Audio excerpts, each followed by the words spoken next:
So what are we going to get into today? Well, today is part 2 of our sweet potato liqueur. Today is distilling day. Okay, it took about 2 weeks for that to get it done fermenting. Usually 10 days, but I let it go for 2 weeks and she finally dried out. Okay, so that's what we're going to do next. So how do we do that? Well, we'll use a screen on the top of our still pot, and then I'll just scoop all the liquid out of the mash tun, and the screen should collect all of the chunks. Okay, so we'll get that done. All right, but first things first. Welcome to Stillworks and Brewing. My name is Randy, and this is the channel that's all about home distillation and brewing. One important piece of information. Please don't forget to hit that subscribe button down there. It is fantastic. Okay, so our step number 1, we need to check and make sure that is done, and we will use the glass hydrometer. Okay, so when we make the mash, you'll see we use a refractometer to see how much sugar is in the mash when we make it, but this, after there's alcohol present, this ain't no good no more, so you use a glass one, okay? And to be dry, it's gonna be about 1.000. That means all the sugar's been eaten up by the yeast and the alcohol produced. So that's how we'll do this. So I'll take this in there and I'll check the mash out to make sure it's done, but I'm pretty darn sure it is. And then I'll start scooping it out and I'll put it in the still, and then we'll move on to the next step. Okay, so I'll see you back in a little while. Okay, so I got everything strained out of the mash. That was a chore. I ended up using my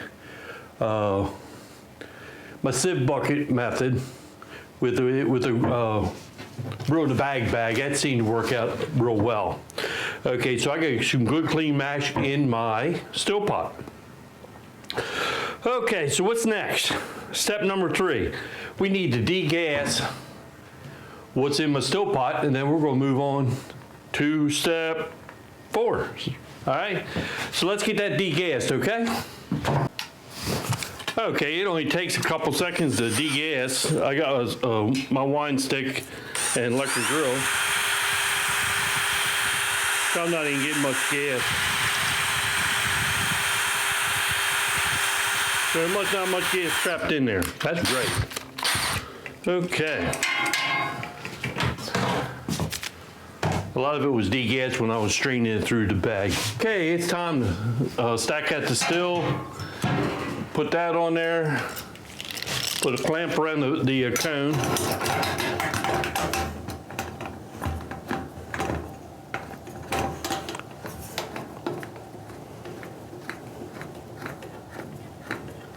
Okay, we tightened that up by hand.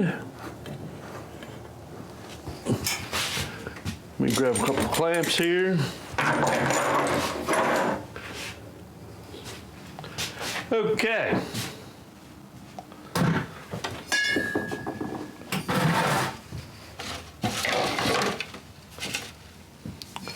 I got my first piece here, and I put a couple rolls of copper in the bottom of it.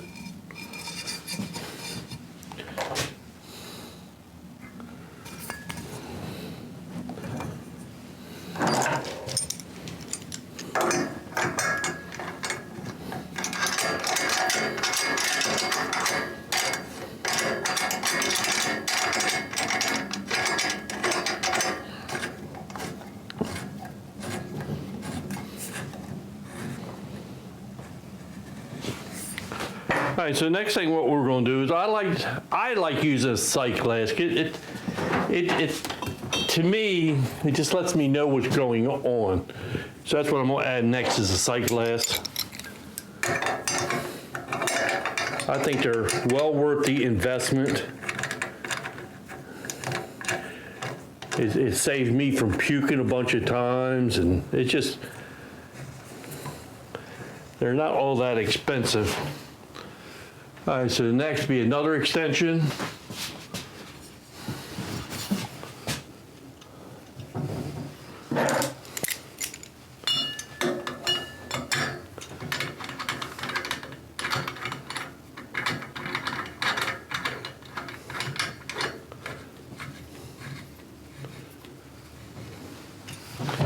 And then the next is the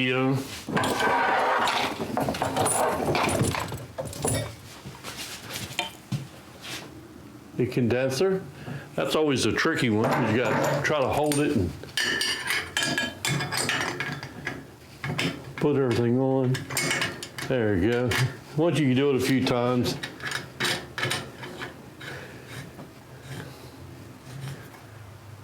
And the only thing left is the thermometer.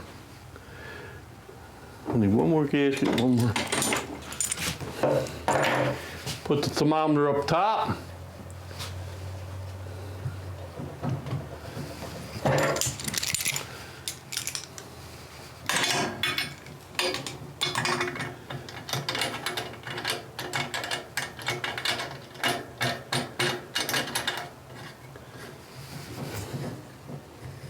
Okay, so the next step is start heating up, start warming up the still. Now the way I do it, I don't know if I'm a little different, but the way I do it is I put propane underneath my still pot because I put in nice clean, would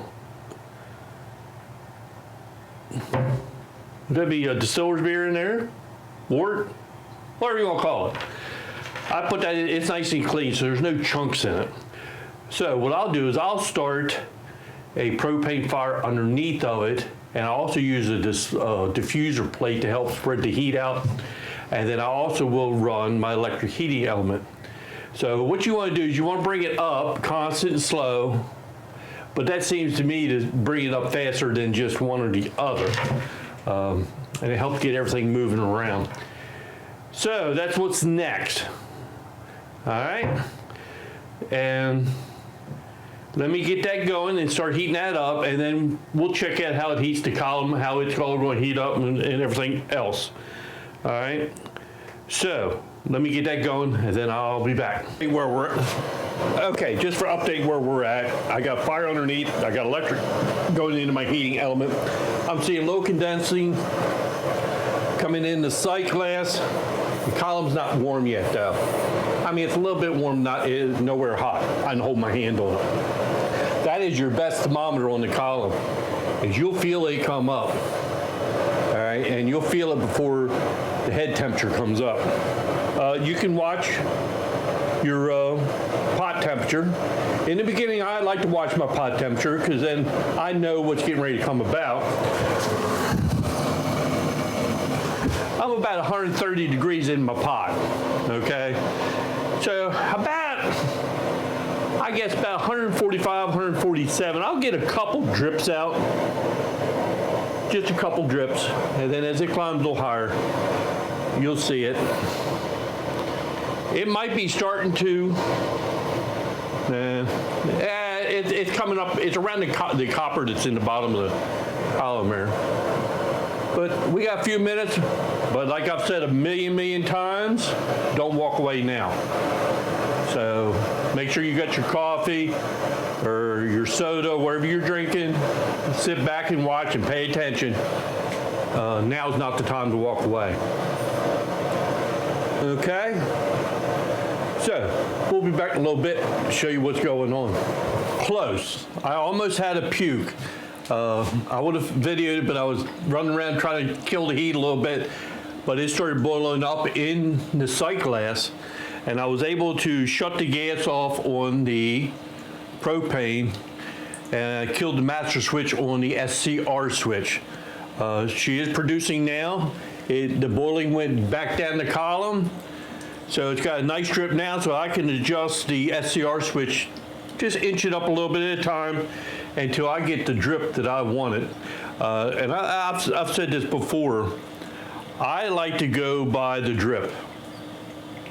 A small pencil stream to me is perfect. it's just like a broken stream. That works good for me. All right, so I just wanted to let you know where I was at, but everything seems to be working. Head temperature's up to about 178, 79. It'll hang out there for a while.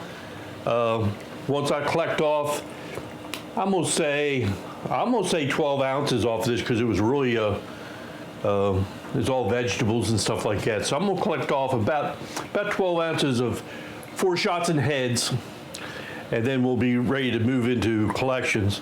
I'm gonna turn the heat up just a little bit. Just, I don't know. All right, so we'll be here for a while. Okay, so I collected off 12 ounces. It's smelling good. Oh. Tastes good. That acetone taste went away. You know, the strong smell. Yeah. You can tell the difference, and don't be afraid. You can tell the difference. Smells so much better now. But what I will do, just in case I messed up, is I'll collect, you know, a half pint jar there, and then move to another half pint jar. And if everything works good, I'll move over to quart jars. And that just gives me a little safety net in case I messed up, you know, and got a little bit thing. I am going to turn the heat up a little bit, because what happens is with the diffuser plate underneath the still pot, it generates so much heat, or stores heat and starts releasing it, even after I kill the propane. So it started cooling down, and I got to boost the electric up to maintain this nice, steady little, you know, output right there. And that's perfect. It's a broken pencil stream. Perfect. All right, so we'll be here for a while, and we are going to do some collecting. But so far, the smell is fantastic. And it does have, I will have to say, and you always have to remember, if you distill apple, any fruit, whatever you distill, you're not going to say, wow, that is apple. You're just not going to. But it will get the characteristic of the apple. Now, I can taste this, and since I know it's done with sweet potatoes, yes, it's a fantastic taste. And I can say, yeah, I taste a little bit of sweet potatoes. But you will never say, wow, that, if I give it to anybody and they will not tell me what it is. All right, so we'll be here a little while, and we'll get this done, okay? Okay, so we finished up this run. Well, I ended up with 3 quarts of distillate. And they all smell and they all taste good. Oh, I'm gonna use all this.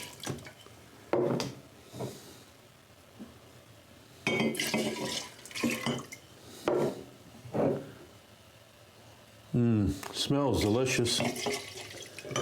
I was hoping for a little bit more, but it happens sometimes. Okay.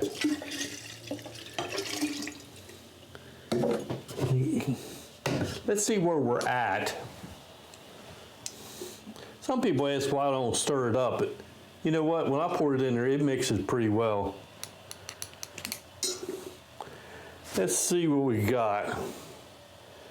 That is 100 and a little more than 10%.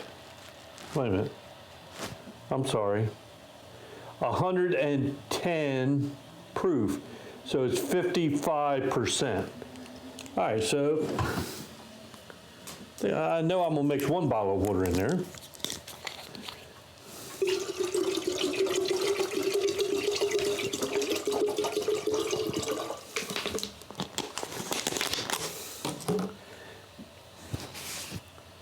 I used a different yeast than Daddy's yeast in this, and I don't know if that was affected it. I don't know.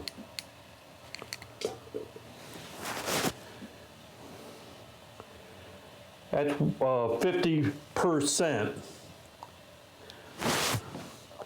just cause 50%.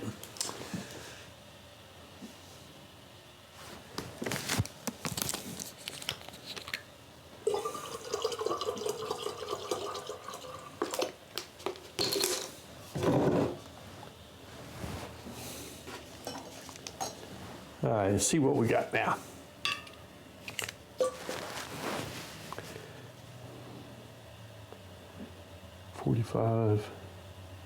That's 90 proof there, 45%. I'm gonna leave it right there. Okay, so what I wanna do next, that's 45% or 90 proof. That's where I wanted this, because I wanted it for sipping, and plus, we were gonna add just a touch, well, we're gonna do it on oak first, and then when we're ready to bottle it, we're gonna mix just a little bit of brown sugar with that. You know, after it ages on oak some. So that ought to be fantastic. Yes. Okay, so I'm gonna add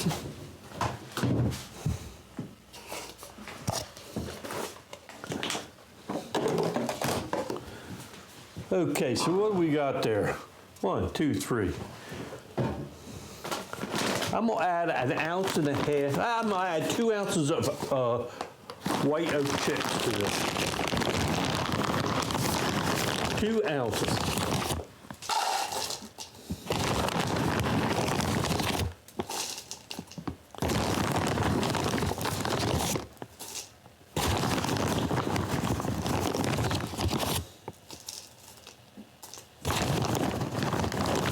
Two ounces. All right.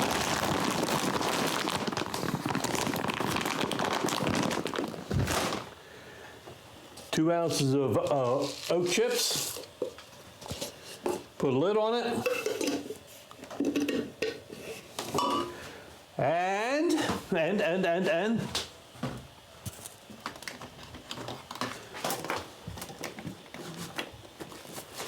make sure you label your jar.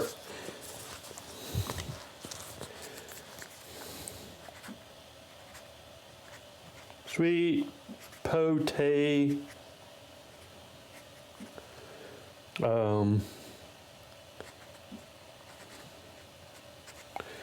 And today, what is today's date? I don't know.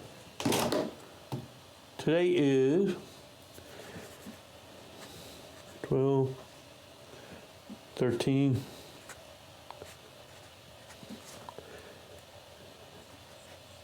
.90 proof.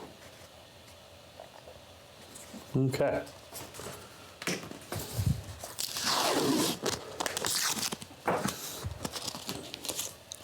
All right, so what I'm gonna do is I'll give that a few weeks. When it gets to a color I like, and I'll taste a little bit, and then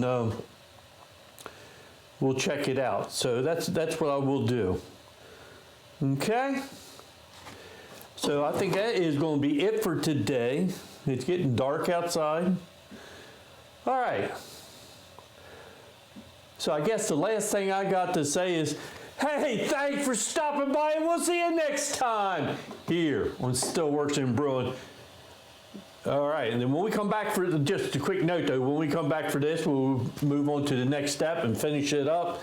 And we're going to sweeten it just, so slightly with a little bit of brown sugar and put it in a bottle. And that is going to be one good sipping liqueur. And we'll give it a try, okay? We'll see you.